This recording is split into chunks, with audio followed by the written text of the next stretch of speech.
This is the new Anambra state, where prudence and economy have become the hallmark of state business. It's not business as usual. Despite its lean resources, the government in place is trying to make every penny count. The government is directing its people to see their resources in the number and quality of services and facilities provided. It's laying the foundation for all future development in all sectors to bring about the much-needed integrated development in education, health, social and economic infrastructure. The government wants this state of firsts to be the first again. Will you help it? Let's join hands to build the Anambra state of our dreams.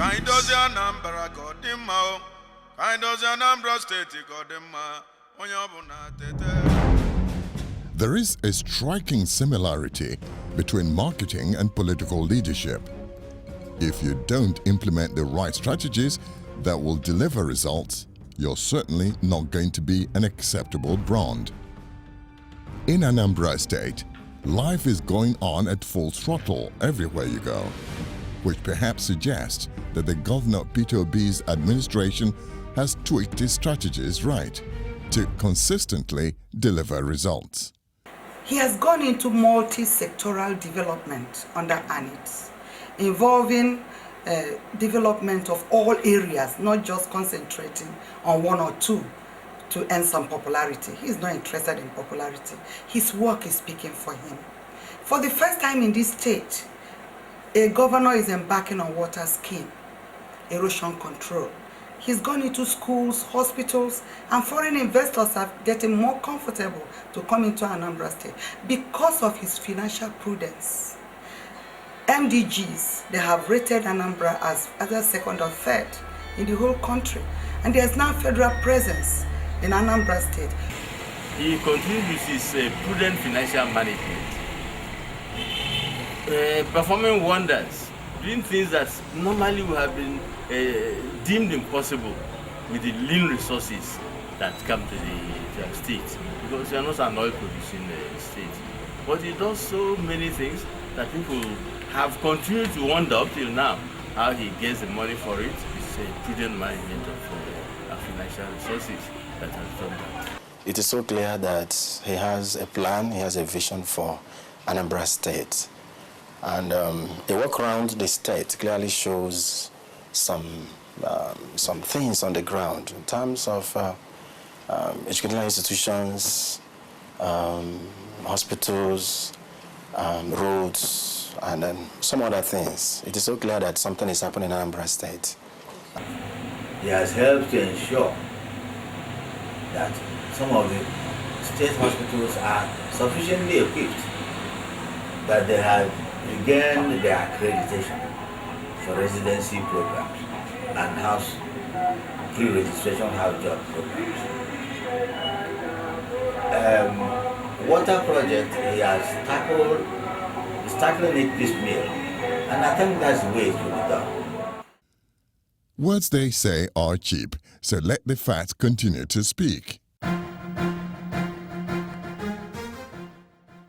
Fact: as part of an urban renewal strategy, he has cleared designated areas, provided roads, water, and facilities for electricity, all to lay the foundation for the emergence of new housing estates that will decongest Awka, the state capital.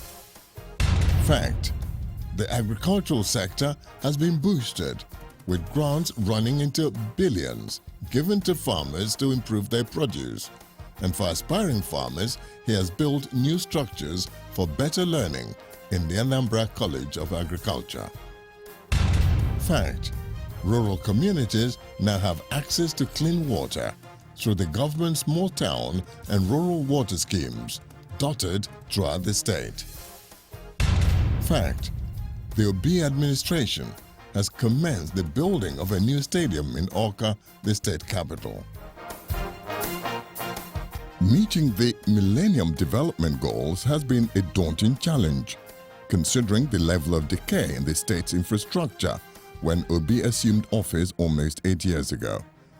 One of such challenges is the availability of clean, safe water in the state, as the water schemes built in the past were all dilapidated.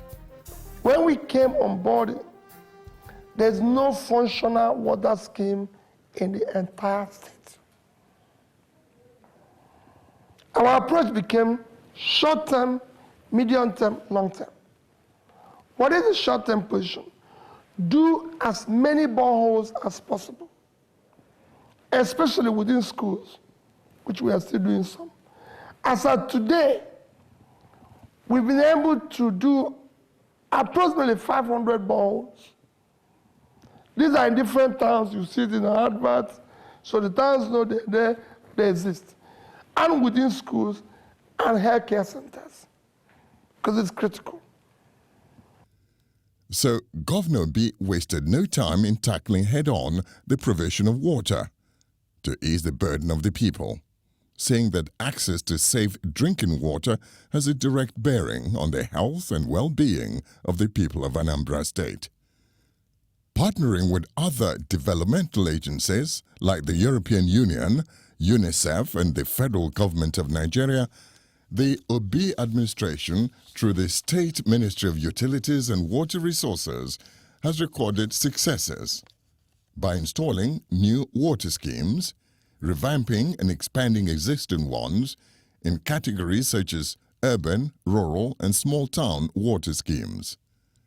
One of such urban water schemes successfully rehabilitated and expanded is the Okika Odoka water scheme, with 100,000 surface tanks pumped by boosters to an elevated reservoir of 100,000 gallons.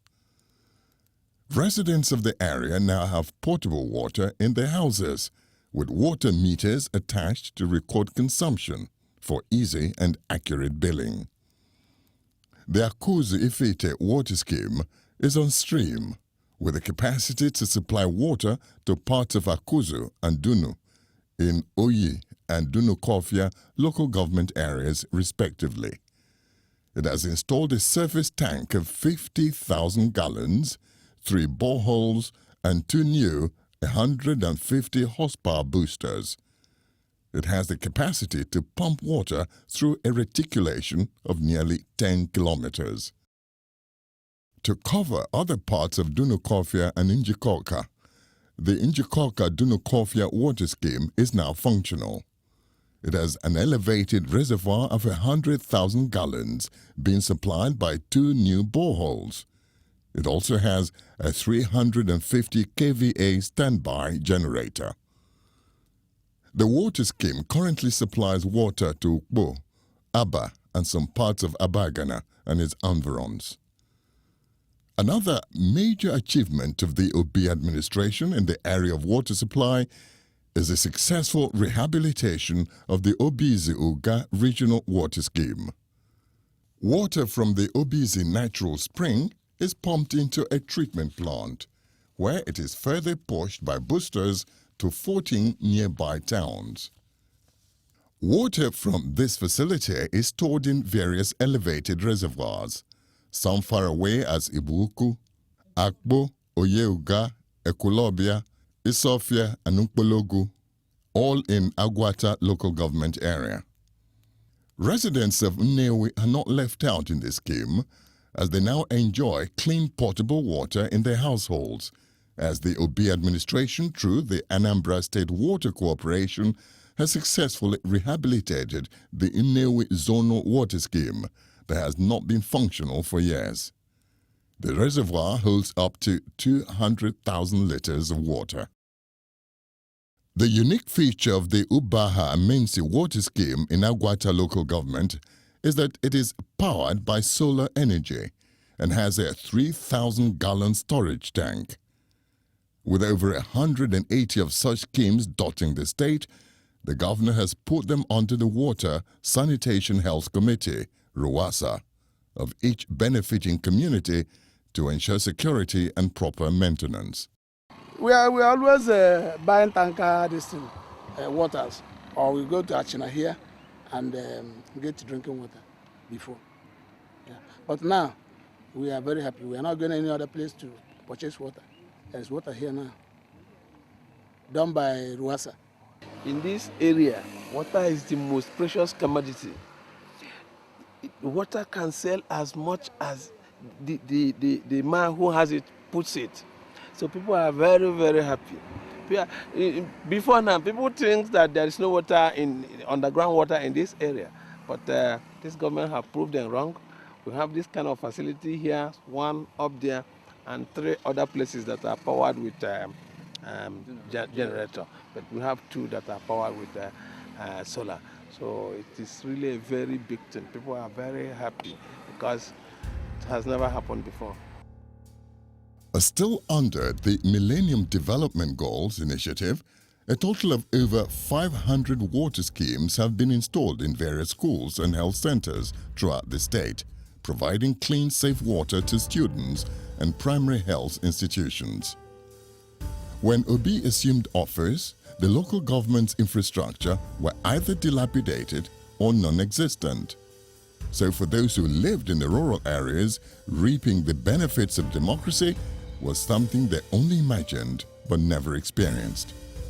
Today, the story is different, as those local governments that didn't have befitting infrastructure now have, and those whose structures were in shambles now wear a new look.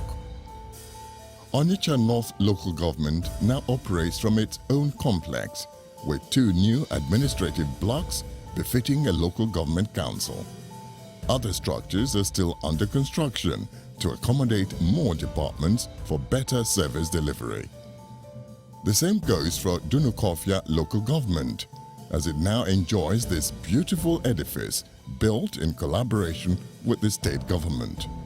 In this complex, apart from the new admin block, they have a new IGR office, traditional rulers council hall, and a magistrate court. In the past, if you look at the level of development in the local government so far, if you look at the level, you'll find out that in the past, when we had the local government chairman that are not being supervised, if you compare the level of development, you can see that it's higher now. Much has been done in the local government system. Other local governments like Oka South and Njikoka local governments that already had structures but were dilapidated or run down. The state government also collaborated and gave their complexes not only a complete facelift but built new structures to accommodate the various local government departments that cater for the needs of the people. The democracy, we talk about getting to the grassroots. I think Njikoka is one of the places you go and appreciate what has been done by the government.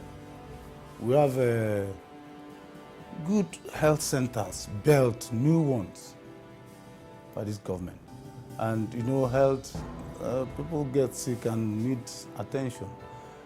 We have doctors also that attend to that, especially we make use of even the coppers, the doctors and nurses. We use them effectively in this. And then we have roads, good road networks. 6 communities, we have 6 communities in this local government. And they are all connected with nice roads. We have water, of course. We have water. We have schools. We renovated and built new schools, both secondary, primary. If you look at projects done by the local government in connection, in synergy with the state government, finally we've done a lot. Those projects can speak for themselves. Look at them all over the place. The health, the education, the boreholes and whatever, you know. So we've done a lot. His management is overwhelming. I don't know how he's been able to get these funds. I know these funds don't come from the federation account, the money they give to us, but he finds a way to get these funds from counterpart funding or from donor nations or whatever. But he has empowered us a lot. We've done roads in synergy with the state, the ones we've done ourselves. it has never been this good. The Obi administration didn't stop there, as it went further to partner with the local government in the provision of other basic infrastructure that impact directly on the lives of the rural dwellers. A few years ago, Governor Obi was convinced that the decline in education and the high level of decay in schools was as a result that government could not maintain the moral discipline set by missionaries when they established these schools in Nigeria. He then returned 1,040 schools back to the missionaries, their original owners. He, however, gave them funds to rehabilitate and build new infrastructure, as well as provide buses to enhance mobility. However, these secondary schools at Uli, Ihiala local government of Anambra State, are now under the control of a diocese in Imo State. But not to deny the students, many of whom are probably Anambrians, the Anambra State government has continued to give them financial assistance to renovate the rundown structures as well as build new infrastructure. I've not seen such thing being done before, but it is in this era of the P2B, the governor of Anambra State, that I've seen it, money being given to schools without the government bringing contractors or those who will carry out the project. And he has entrusted the principals to carry on the work using the directives being given to them under direct labor so that they can supervise and see that the money is being used judiciously. When Mr. Governor Peter Obi was funding such mission schools, I think he thought it wise, and I'm praising him that he was also funding here, being that here is also in Anambra State. He didn't mind that here is Nolo Diocese. I think we are talking of Peter Obi as the governor of Anambra State, and the Ulis in Anambra State. Now, you can see the trade buildings fully renovated with 10 million naira. I should think that if it were to be given on contract, the 10 million naira wouldn't have achieved as much. It's just he funded the thing through the schools, the principal, the managers, the proprietors, and all that. And because of the direct labor, much was achieved. I think his thoughts about this is very commendable. If it were to be on contract basis, little would be achieved. But when you go from school to school that were funded as Uli High School, the result will be there, very, very clear. One predominant feature of the economy of Anambra State is its small and medium-scale enterprises that provide employment for a sizable number of its youth population. The impact of regular electricity supply on the growth of SMEs cannot be overemphasized. To ensure that this sector continues to contribute significantly to the growth of the state's economy, Governor Obi has distributed and installed hundreds of transformers to practically all communities and towns in the state, not only to boost business activities in these areas, but also to enhance the quality of life of the Anambra people. From electricity, let's take a look at housing.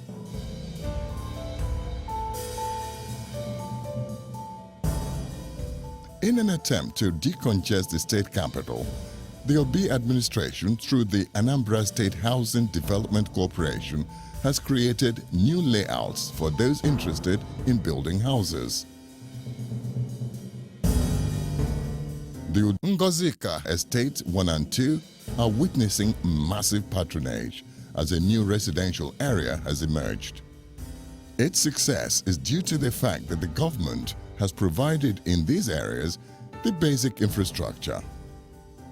The well-mapped-out estates have been provided with good roads, serviced with high and low-tension electric installations to sustain electric supply. It also has its own water scheme, supplying potable water into each house. In the area of sports and youth development, The Obi administration has recorded many achievements since he assumed office. The state government supports sports development by providing the much-needed infrastructure to enhance performance in sports development. The success of Anambra's sportsmen and women include clinching gold medals at the 2012 YSFON Organized Football Championship by the Anambra male under-16 and female under-18 who won the tournament. The under-16 team represented Nigeria in the 2013 championships in Oslo, where they reached the quarterfinal stage. In the just concluded 6th National School Sports Competition, Anambra State came third for the first time ever. In the third edition of the Southeast Cricket Competition, the two state clubs in Anambra came first and second. So far, so we don't have any stadium in this Anambra State, but as it is now, we have the one that built by Mr. Peter. We don't have any football team or whatever, but now he's forming Anambra United Club. It's very, very impressive. I'm very, very grateful. I'm very happy. Even people inside this market are talking better of Peter. The man is trying. In fact, I'm impressed. Encouraged by this, the governor has approved the construction of a mini sports complex in Awka. Phase 1 is already at an advanced stage. The completion of the sports complex will have facilities for various indoor and outdoor sporting events. And we have phase 1 and 2. Phase 1, which we are now handling, consists of the driveway, the car park, the grandstand, and the pitch. That is the phase 1. Then the phase 2, you have the indoor hall, swimming pool, the hostels, that is for the athletes when they come to camp. You can recall, we did Awka North Stadium, we did Awka South Stadium, Onitsha North Stadium, or Onitsha South Stadium. And that tells you the governor's intention. Because if he doesn't have any good intention for sports or sporting activities in Anambra, he wouldn't have, in the first place, started thinking of the stadium at all. What else can be measures of success? What else would a governor do for a state? Of course, not everyone has the good mind to appreciate whatever they see. Competitors always look for faults. But let the facts speak for themselves. You have seen, in 8 years, Anambra State is completely different from what Peter Obi met. These facts will continue to speak for themselves.